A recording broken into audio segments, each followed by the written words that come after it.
All right, guys. Steelers win, as you guys can see by the score there, 32-25, as Kenny Pickett leads the Steelers to a game-winning drive after one hell of a play from Mark Robinson.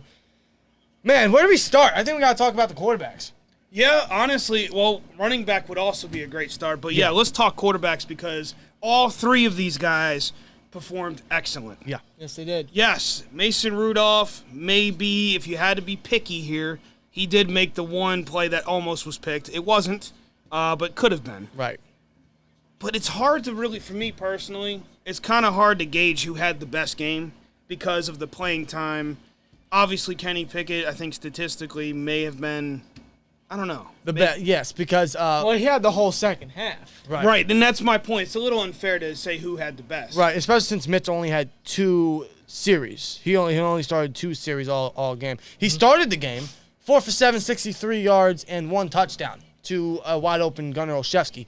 But he only played 2 series. How much that continues, we'll see come next week. Of course. Because all these quarterbacks' times could be flexible. But Mason saw time at the end of the first quarter and up until the end of the first half. He went 9 to 15, 93 yards, and a touchdown to the dog himself, George Pickens, which was one hell of a throw and an incredible catch. Amazing pass by Mason. Probably catch of the year so far. So far, it's early. And Kenny Pickett started the whole second half, or played the whole second half, 13 of 15, 95 yards and 2 touchdowns. One of them to Jaylen Warren, who we'll get into very shortly, and Tyler Vaughns, who sealed the game. Yep. But speaking of Jaylen Warren, we got to get into the running backs, man. I mean, unexpectedly, one of the biggest, brightest spots on offense, outside, of course, wide receiver. Honestly, man, I'm impressed. Our backup running back specifically, Anthony McFarland and Jaylen Warren. Yeah, and I'm going to say it now. We were thinking 1 and 2. I'm saying 3-headed monster. Yeah. Because Warren, I mean, he showed he can break tackles. Yeah. A lot. And then, of course, McFarland's the speedster, which we saw that in the first quarter. So. Absolutely. McFarland, 7 of 56, along a 24, which was his first carry of the game, the first offensive play of the game. Yes, it was. Jaylen Warren, 6 carries, 34 yards, along a 13, but also showed ability in the receiving threat, man. Jaylen Warren was everywhere on the field. As a receiver, as a runner, he was breaking tackles. He was even seen on special teams, man. I mean, wow. I mean, he caught Kenny Pickett's first touchdown pass to Jaylen Warren, which was an incredible play, an incredible effort. So you're seeing these guys at the running back room, man, which was a big concern for this game and for this upcoming season. And listen, another guy that shouldn't really be forgotten is Master Teague right here. Right. 6 carries of 31 yards. You know, he showed. And he came in towards the tail end of this game. Yeah, he did. Absolutely, he did.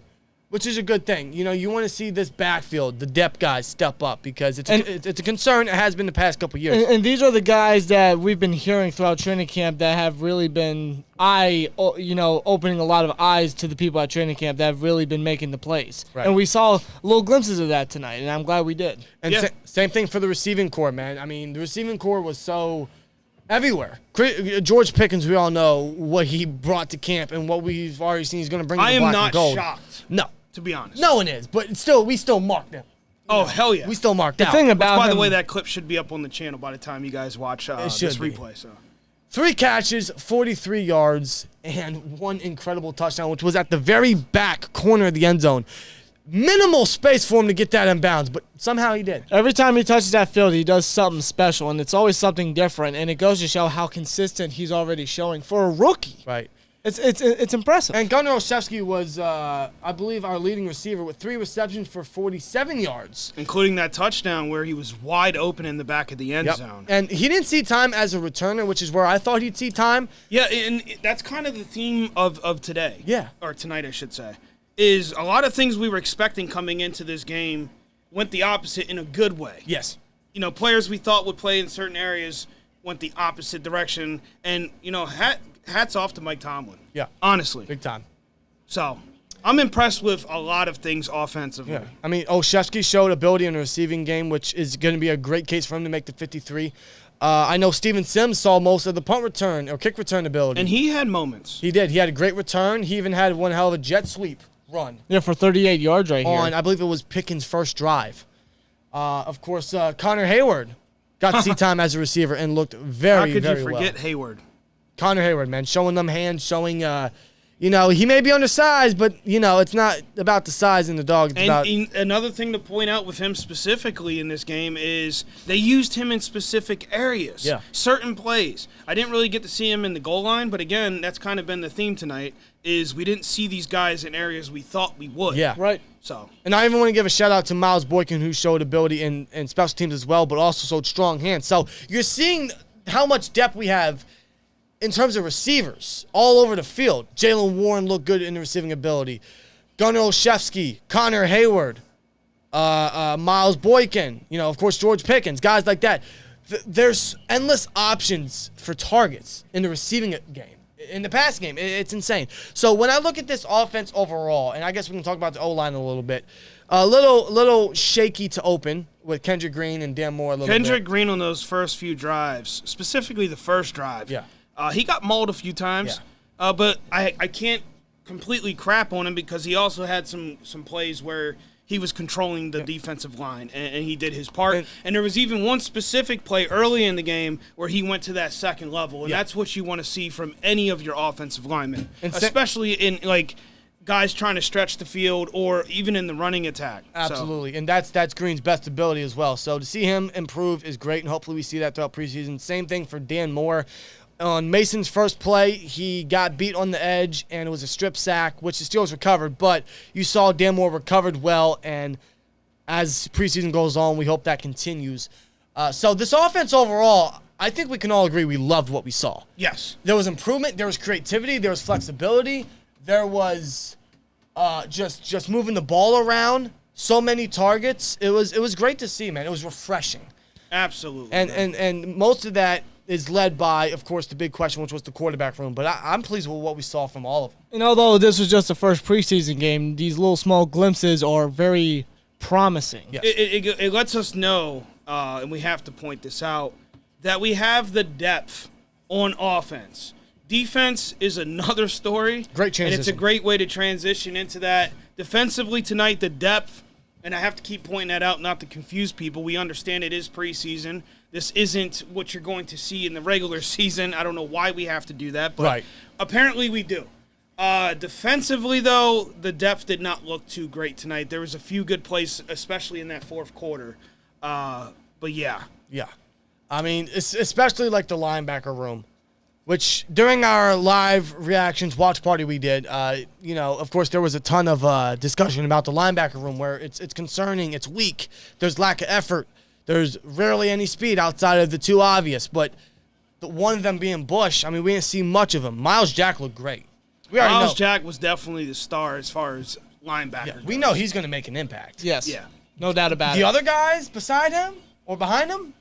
Robert Spillane, honestly, I don't know why I'm surprised that he didn't do much tonight. He's not, obviously, I don't think at this point in his career, I can't see him improving. No. More than what he already is. He's too limited. And we've seen this tonight in chat. Guys have pointed out that he's goal line. Yeah. He's run stopper. Yep. When it comes to the passing defense, though, no. Forget about it, man. And even he just doesn't have the speed. And even Buddy Johnson looked weak. I was looking forward to see how he would transition into his second year. Not that impressed. That could change throughout preseason. I hope so. But as of now, the linebacking room outside of Miles Jack and maybe a little bit of Bush if you're on that potential or that optimism, not great. And honestly, it could lead to a potential trade or a new addition because I think it's necessary. And to piggyback on what you just said, I would suggest, and this is what I would do.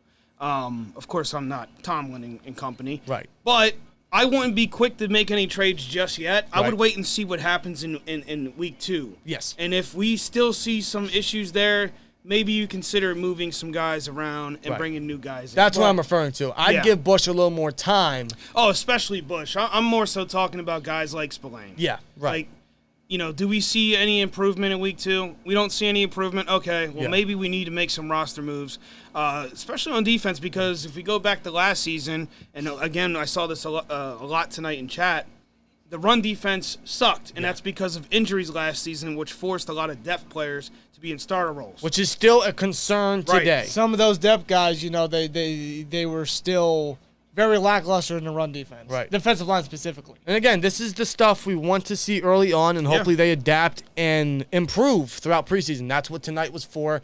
Hopefully week 2 and 3, we see much better outcome. And obviously when the regular season does come around, we expect the defense to be obviously better than what we've seen tonight. Obviously, because we're going to get guys like T.J. Watt, Cameron Hayward, and so on and so forth on that defense. But as far as depth goes, I am a little concerned. Yeah. So. And there's names, there's depth for sure, but it's just unproven. And until they prove us otherwise, it's kind of hard to be optimistic about the depth. Right. More so the linebacking room for me rather than linebacking the and defensive line. I would say the secondary depth, I feel like they proved their worth for the most part. James Pierre looked promising. Trey Norwood looked great. DeMonte Casey looked good, although he went out with an injury. Witherspoon prior to his injury. Yeah. Some of these DBs were everywhere, man, which is good. It's good and bad because they were everywhere in terms of the run defense not helping. Yes. And they had to make something the finals. else I don't know if we mentioned that needs to be pointed out. Missed tackles. Yes. It continues to be an issue with defense, whether it's the depth or the starters. Yeah. This is something that I don't want to see when regular season comes around. No. These guys got to tackle, man. You can't be grabbing guys by the ankles and then letting them go. No. And that's something that Tomlin and even Brian Flores, our assistant linebackers coach, are so vocal about. You have to tackle. It goes from being a 5-yard gain to possibly a 30-yard gain. Yep. And we saw some of that tonight. Right. A Yeah. little too much that's why I for got my to bring it liking, up. but yeah. Yeah. But overall, tonight, it was a very solid showing from the Steelers team. A lot of young guys that are just going to continue to improve throughout preseason. That is the hope. That's the expectation. Time will tell. Offense overall, I like what we saw. It was refreshing. It was new. It was flexible. It was different, especially the quarterback room. So keep that trend going. Maybe that hits regular season time, and then we're looking at a decent offense. That's all. That's the hope for now. We're not expecting anything mind-blowing, just something better than the last couple of years. Yep. Which today, that potential was shown. And that gets me excited for next week's preseason game. Absolutely. So, as time goes on, we'll see more, and let's see what these guys do next week. But, Coach Steele, thanks for joining us for tonight's stream and tonight's recap, bro. Really appreciate it. And other than that, guys, give us you guys' thoughts, how you guys feel about today's game. Who were you most impressed with? Who do you want to see the most out of next week? Guys that are inactive this week, guys like Calvin Austin, guys like Najee, guys like Claypool, guys like Deontay. Could they play next week? What are you guys' expectations for those guys? Let us know your guys' thoughts. See you in the next one. Like, comment, subscribe, and we'll see you later. Peace!